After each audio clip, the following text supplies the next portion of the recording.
واهد قلبي وسدد لساني بجاه النبي والآل.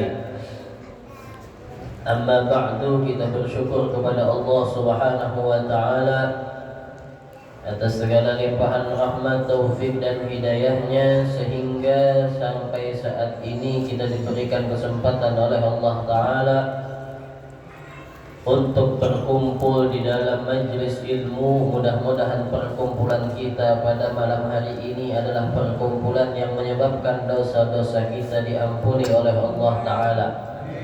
Dan kita berharap berkat perkumpulan ini semoga Allah Ta'ala senantiasa mencurahkan rahmat dan keberkahan untuk kita semuanya. Dan senantiasa kita dibimbing oleh Allah Ta'ala di dalam jalan yang diridhoinya, dengan diberikan kita ilmu yang manfaat, yang mendekatkan kita kepada Allah dan menyebabkan kita meninggal dalam keadaan husnul khatimah. Amin amin amin ya rabbal alamin. Melanjutkan daripada kajian hadis Rasulullah sallallahu alaihi wasallam sampai kepada al-hadis al-thani wa sab'un, yaitu hadis yang ke-72.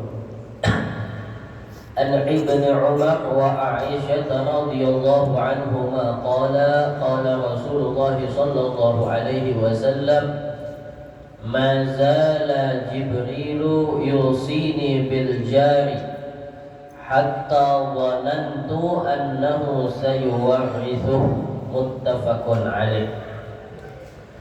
Hadis yang diriwayatkan oleh Sayyidina Ibnu Umar dan Siti Aisyah radhiyallahu taala anhuma. Beliau berdua berkata bahwasanya Rasulullah sallallahu alaihi wasallam dahulu beliau pernah bersabda. Apa ujar Nabi? Mazala Jibrilu yusini bil jari. Senantiasa malaikat Jibril yusini bil jari, memberikan wasiat terhadapku, bil jari, dengan masalah tetangga. Jibril senantiasa memberikan wasiat atau mengingatkan kepada Rasul sallallahu alaihi wasallam bil jari, dengan perihal atau perkara bertetangga atau tetangga kita. Hatta dhanantu annahu sayuwarrithu, sehingga kata Nabi, aku itu menyangka bahwasanya tetangga tadi akan menjadi ahli waris. Artinya dikarenakan malaikat Jibril selalu berulang kali turun kepada Nabi Muhammad untuk mewasiatkan kebaikan, mewasiatkan kepedulian, dan juga saling mencintai, saling membantu dengan tetangga beliau. Artinya dengan orang yang bertetangga di dalam kehidupan kita. Dan itu adalah perintah dari Allah Subhanahu wa taala tentunya.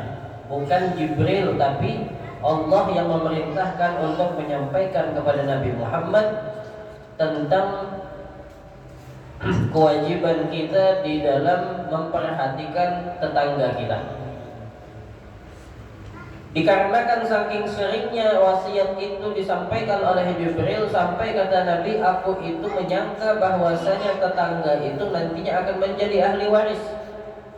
Saking harus diperhatikan dalam segala hal. Itu menjelaskan tentang hak-haknya kita di dalam bertetangga. Bahkan dikatakan dahulu mereka kaum muslimin ketika di awal agama Islam, artinya di awal-awal generasi Islam itu, yatawarasuna bitabanni, sampai-sampai mereka itu saling mewariskan hanya dikarenakan mengangkat anak. Artinya anak angkat ikut menjadi ahli waris di zaman itu.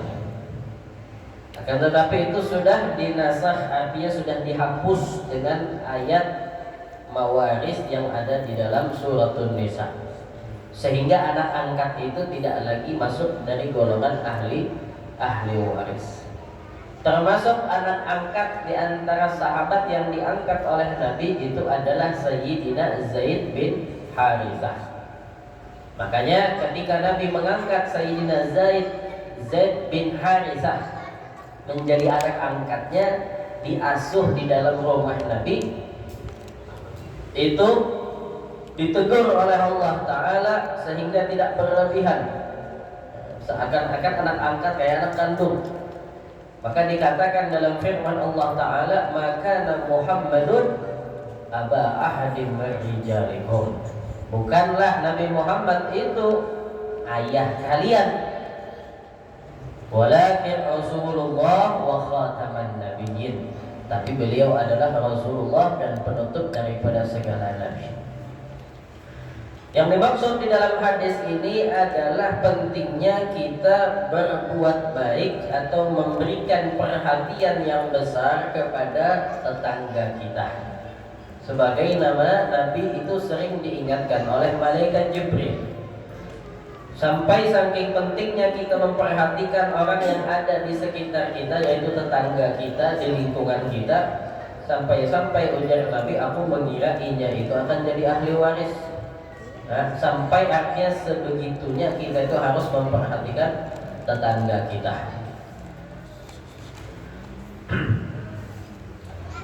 Kemudian di dalam hadis yang selanjutnya juga disebutkan, yang diriwayatkan oleh Sayyidina Abu Dzar Al-Ghifari radhiyallahu taala anhu, bahwasanya Rasulullah sallallahu alaihi wasallam beliau pernah bersabda, ya Abu Dzar, wahai Abu Dzar, idza tabakhta marakatan fa'aktsir ma'aha, apabila engkau membuat atau memasak kuah atau masak-masakan yang berkuah, fa'aktsir ma'aha, maka dibanyaki banyunya. Bilanya berulah gangan. Terutama yang di sini biasanya orang Arab itu suka membuat, kalau kita bahasa Arabnya itu apa? Burma. Burma itu kambing, tulang kambing, tulangan kambing baru dapat direbus dengan air dengan berbagai macam bumbu. Nah, itu kuahnya disuruh oleh Nabi Shallallahu Alaihi Wasallam apabila memasak dibanyaki. Ujar sini. Kenapa jadi dibanyaki? Wa ta'ahad jiranak. Ay tafaqqad jiranaka bi syai'in mimma tabakhta. Jadinya dibanyaki banyunya agar engkau itu memperhatikan dengan memberikan bahagiannya itu kepada tetanggamu. Artinya disuruh masak kuah dan dibanyaki agar kiranya dapat berbagi kepada tetanggamu. Jangan namun jago masak, ujar sidin, apalagi yang sampai masakan itu, nah yang memasak ini kan ada asap lah, ada baunya. Bandam iwak misalnya, siang-siang asapnya jabul, belum lagi acannya belum. Sampai ke sebelah kiri kanan belakang rumah keciuman. Nah, itu apa namanya? Hak hidung. Lain hak mata, hak hidung. Hanya mencium, apalagi pun melihat.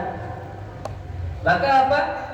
Siapa tahu di antara tetangga kita itu, kita memasak nih, nah, asapnya kesana kemari, baunya keciuman. Siapa tahu tetangga kita di sebelah itu mulai semalam inya kada makan. Siapa tahu tetangga kita di sebelah itu inya hendak juga membanam pupuyuk tapi kada sawat muka. Siapa tahu, nah macam-macam narannya orang tercium. Maka dari itu, kalau bisa, kalau kita memasak itu dilabihi. Apalagi kalau yang baunya nyengat, artinya dilabihi aja, sehingga kita dapat berbagi kepada tetangga kita walaupun sedikit demi sedikit. Kada harus semua. Artinya sedikit demi sedikit, yang penting tetangga itu terasai. Itu siapa? Itu pesan Rasulullah Shallallahu Alaihi Wasallam kepada Abu Dhar. Itu saking pentingnya kita memperhatikan atau berbuat baik, peduli kepada yang namanya tetangga. Karena penting, setiap kita itu nanti akan di hari kiamat akan diminta pertanggungjawaban oleh Allah Ta'ala, termasuk daripada hak kita bertetangga. Termasuk daripada hak kita bertetangga. Bahkan di dalam syariat ilmu fikih ada istilah apa namanya, lupa, yang ibaratnya orang bertetangga bersebelahan rumah, pohon ini nanam si A tapi sampai ranting lawan saking kanannya pohon tadi menyebelah ke rumahnya si B.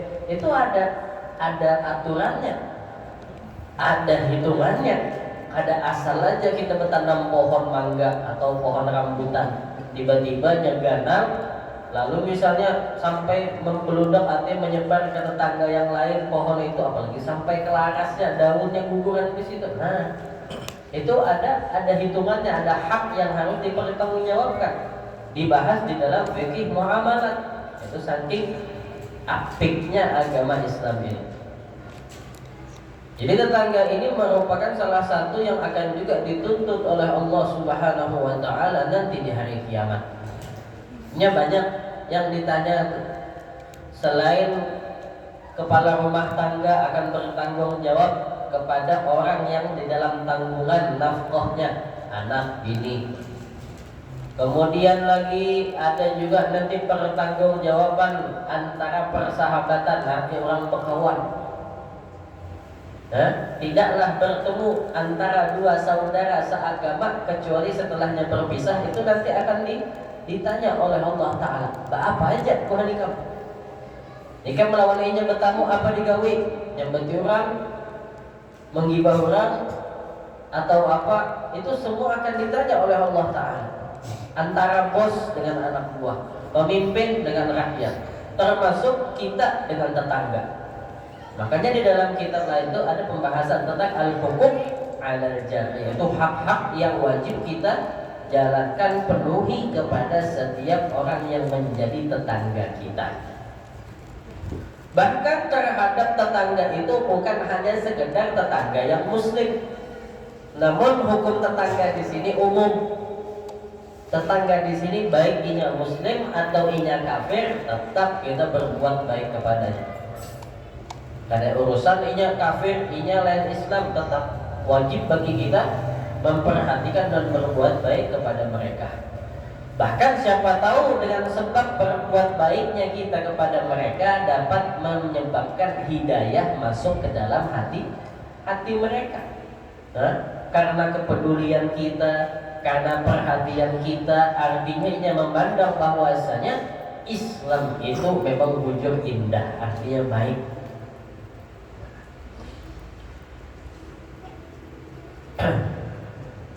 Itu akan ditanyakan oleh Allah Ta'ala.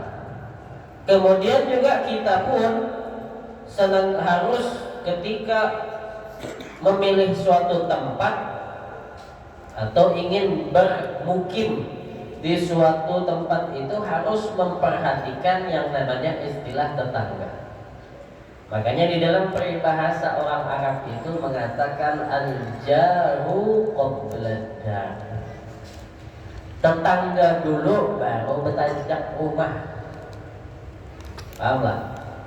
Tetangga dulu dilihati, hanya menajak rumah, hanya membangun rumah. Kada asal di mana hendak ulah rumah di situ. Jangan. Mentau misalnya di situ padangnya, orang kada jelas misalnya di komplek itu atau di gang itu, apa ulah rumah di situ. Yang ada apa? Hanya memberatkan kita, merusak lingkungan kita. Makanya al-jaru, tetangga dulu kamu perhatikan, baru bangun rumah. Jadi sebelum membangun rumah itu lihat-lihat dulu, tanya dulu. Ini di sini tanah, lihat orang sekitarnya, ini apa mayoritas orang. Islam kah kada kah? Amunnya Islam pang di bubuhan siapa? Ini baik aja kah? Lihat dulu keadaan situ. Tanya dengan orang sekitar. Jangan asal-asalan. Sehingga apa?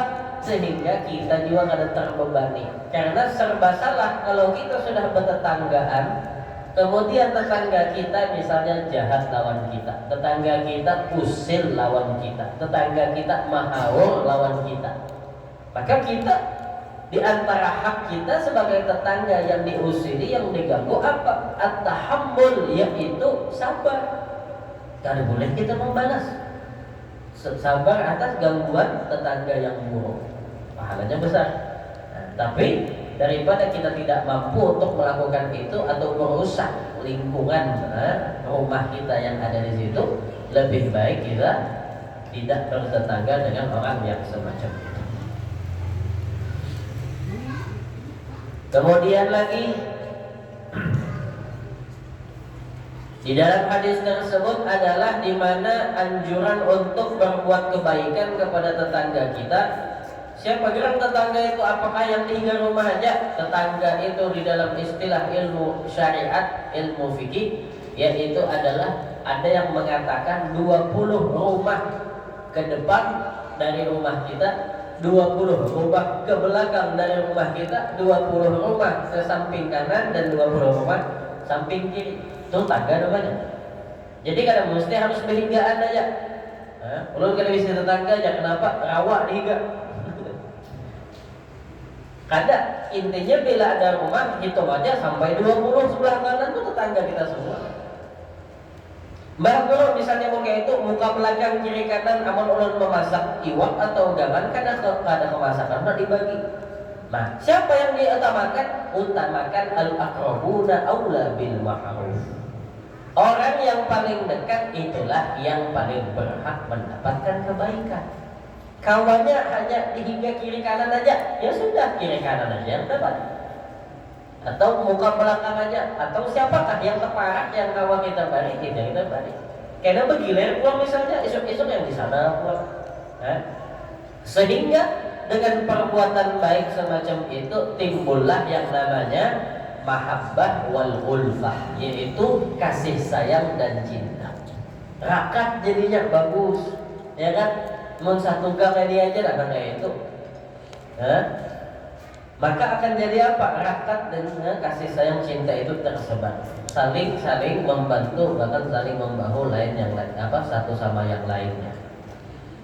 Dan dengan sebab itu akan mendatangkan manfaat yang besar dan menolak daripada segala bentuk kerusakan yang ada di dalam lingkungan.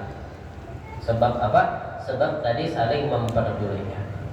Kadang wah ini ya Allah, kebanyakan orang kadang apalagi kalau bahasanya orang banyak menilai seperti perumahan, ngalih diisi rumah dalam perumahan komplek itu guru. Kenapa? Karena saling tahu menahu. Keluarga ada orang meninggal aja di sebelah, kada tahu orang. Siapa yang membahayakan? Ya orang rumah juga. Kada tahu kisah di sebelah kalau orang meninggal. Ya kan? Banyak terjadi, khususnya di perumahan-perumahan besar memang seperti itu. Acara atau apa hajatan, orang kada ada yang tahunya, masing-masing hidup masing-masing. Bukan begitu. Itu bukan kehidupan yang diajarkan oleh Islam. Itu kehidupan orang Yahudi. Hidup kada tahu menahu,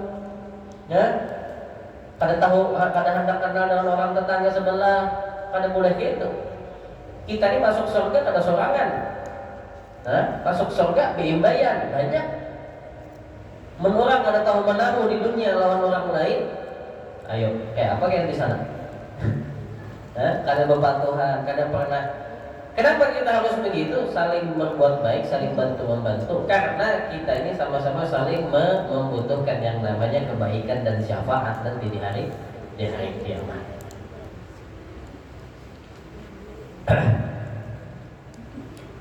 Kemudian lagi disebutkan di dalam hadis yang ke-74, masih berkaitan dengan perihal tetangga.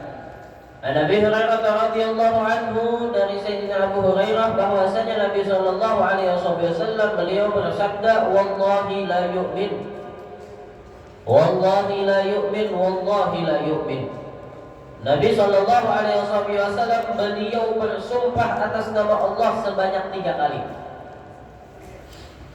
Padahal kalau bersumpah sekali aja cukup, tapi Nabi mengulang sampai 3 kali. Artinya apa? Nih, setelah sumpah ini adalah merupakan wasiat atau pesan yang sangat penting. Wallahi la yu'min, ujar Nabi, demi Allah tidaklah beriman atau tidaklah sempurna keimanan seseorang kepada Allah. Nabi katakan dengan sumpah itu sebanyak 3 kali. Maka sahabat menanyakan, "Man ya Rasulullah, siapa orang yang pian maksud imannya tidak sempurna, imannya cacat, imannya kurang?" Siapa, ujar Nabi? Qala alladzi la ya'man jarahu bawa'iqahu.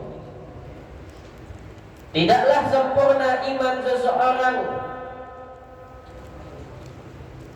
yang mana tidak merasa aman oleh tetangganya itu bawa'iqahu, daripada perbuatan jahatnya. Perbuatan usil, baik usil dengan untungnya, atau usil dengan matanya, atau usil dengan kedua tangannya. Bahkan dikatakan apa? Ujar Nabi, seandainya mataku ditusuk dengan besi yang dipanaskan dengan api, itu lebih baik, lebih aku sukai dibandingkan mata ini melihat kepada rumah orang lain tanpa ada izin. Artinya melihat di isi rumah orang, mengintip, walaupun sekedar lewat aja, bikin apa ada di rumah. Itu ujar Nabi, lebih baik mata ini dicucuk lawan besi yang dipanaskan dengan api daripada melihat itu. Haram hukumnya. Melihat isi rumah orang, apalagi ngintip-ngintip. Tidak beriman. Nah, kalau tadi kita disuruh berbuat baik. Nah, yang ini lagi apa? Disuruh untuk menghindari sesuatu yang dapat mengganggu kepada tetangga. Jadi amunnya baik lawan tetangga, ya dasarnya juga kebaikannya. Amun ia berbuat jahat, kita sebagai tetangga sabar, dan kejahatan tetangga kita tadi akan dibalas oleh Allah. Yang nyatanya apa? La yu'min, ujar Nabi, tidak sempurna iman seseorang tersebut. Apabila tetangga itu merasa terganggu dengan tetangganya, macam-macam ya apakah? Karena kita hidup ini ada lingkungannya, ada orang semuanya di sekitar kita, yang kemungkinan apa yang kita ketuju ada menutup kemungkinan ada juga orang kada ketuju. Yang mungkin tetangga inya ketuju, kada ketuju, kita ketuju. Ya kan? Putar musik misalnya sesubuhan adik, ada beringat mulai sini sampai ke muka Antasari kedengaran misalnya. Nah, apa itu? Mengganggu tetangga. Apa hukumnya? Haram. Tidak sempurna iman, ya kata Rasulullah Sallallahu Alaihi Wasallam. Dulu udah semangat ya bila ada bermusik, bila ada berdangdut, bisa sapu. Itu urusan ikam. Ikam hidup kada sorangan aja di bumi, ada orang. Nah, itu yang harus kita perhatikan. Tidak bisa kita mengedepankan ego kita. Mun hendak beladuman, hendak bedangdutan berhikmat, tinggal aja di atas gunung sorangan. Nah, itu aman. Siapa tetangganya? Waring. Ya, kalau siapa lagi? Tinggal di atas gunung, tinggal dalam hutan, aman. Kada mahu ulang lagi. Mun kita wajib tinggal dengan orang, maka kita harus jaga-jaga hak sesama kita bertetangga.